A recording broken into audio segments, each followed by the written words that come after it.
কি গো, আটাটা মেখে দাও তো। এখনই মাখতে হবে? হ্যাঁ। মাখছি।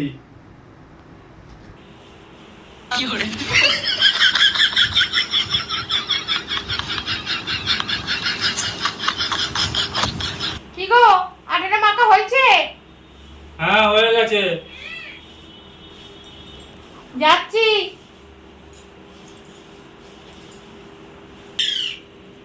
এটা কি করেছো?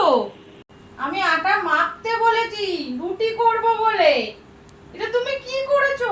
তুমি তো বললে আটাটা মাখতে, আমি তো তাই বললাম। হে ভগবান, কাকে দিয়েছি আটা মাখতে আমি? 哎呦我的妈！